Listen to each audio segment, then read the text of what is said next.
We're at the entrance to Hewitt Sawmill. This is post Hurricane Milton. Today's the 15th of October, and we're doing a historic site check. So I thought I would just video it.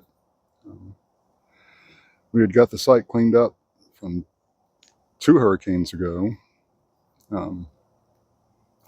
but I'll just take you along so you can see what we're seeing here now.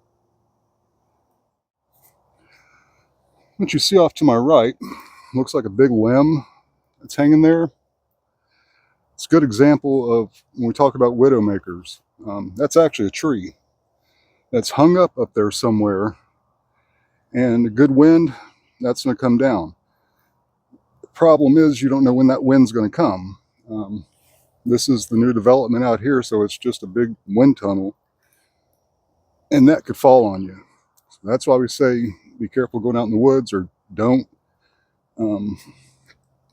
because you never know if something like that's going to fall. We're standing on the bridge that went over where Hewitt Sawmill was down in there. That was the last tree that we had to clear from Hurricane Ian or Nicole. I don't even remember which one it was anymore. I'm watching a cottonmouth water moccasin down in there. If you notice the lighter colored wood, an oak tree came from over there and took this bridge, that piece out. So we had to replace it. And surprisingly, short of this here, which is oak again, the bridge made it. Usually the bridges are busted out. This time, at least this one, is safe. You see the shiny spots behind me. It's not picking up on camera. That's all water. This was a swamp, going back to when John Hewitt came here in 1769, 1770. Hewitt's Branch is about 500 yards that way. I can see on this cypress tree that the water in here was about 3 feet deep. This is all flooded on both sides. Sawmill was right there. Originally, water came around behind it. Well, this time it's coming up to it.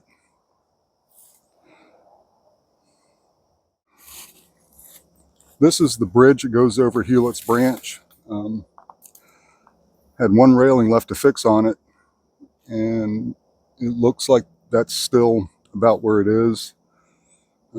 Because it goes over water, we've got to go through and make sure that every rail is secure, stiff.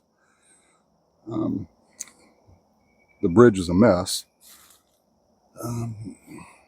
But yep, looks like it's about the same as it was before the hurricane.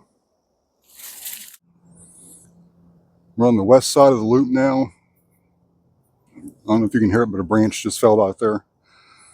This is where the caretaker's house was. The sign says Colonial Buildings. And a hickory limb is across the trail. Probably came out of that tree. But you've also got to watch for hickory nuts falling out of the trees. This one fell as I was walking up to start recording. Let's move on to the next site. Here's another one, Widowmaker. That there is a leaning tree. Looks like a water oak maybe. All it's going to take is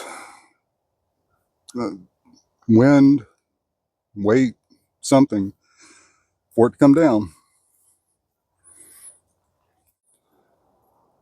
This is out near Colonial Road, the railway line. It's another oak, but this one looks like it might have been dead. The leaves you see are muscadines, but it took out another oak that looked like it was alive. This one was probably 40 foot tall. and is going east to west. But in a hurricane, that doesn't matter. The winds whip around and can do some crazy stuff, especially here where it's closed canopy. But, yep, another tree down.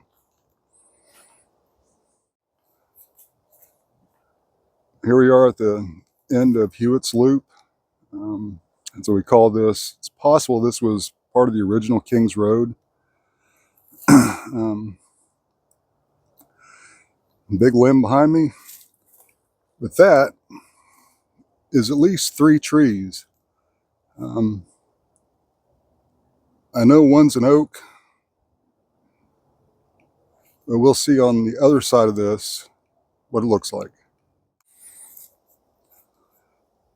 This is the big tree I was just talking about. That was the exit out of Hewitt's Loop. King's Road is over there. And this just looks like a pile of brush, but it's actually the top of these trees that came down. Now that I'm on the other side, it's a mix of oak and hickory.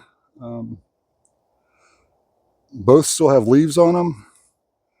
I can see where they snapped off back there. I'll include a picture here.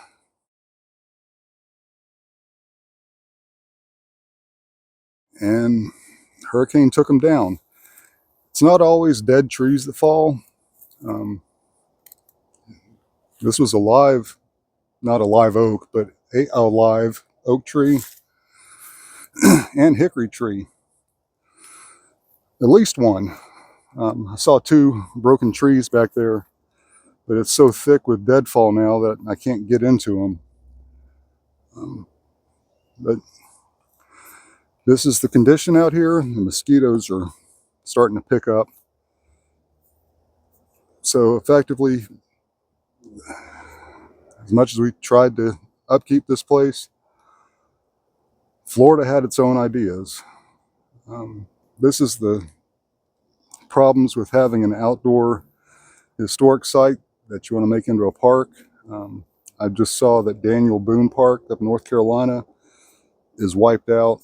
Part of Biltmore, North Carolina, is they're going to have to tear part of it down, not the big house, but the little village, I guess you want to call it, if they can't remediate it. This is what we're seeing all over Flagler County, besides the flooding over in St. John's Park. They're at least knee deep now. Some parts of Palm Coast are fighting floodwaters. I haven't been down King's Road yet. I can only imagine it looks a lot like this.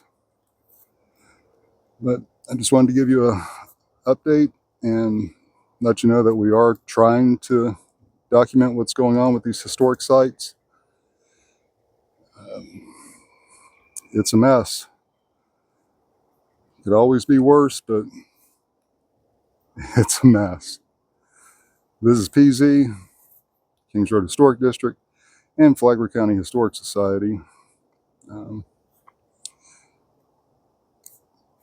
Post Hurricane Milton. Y'all stay safe.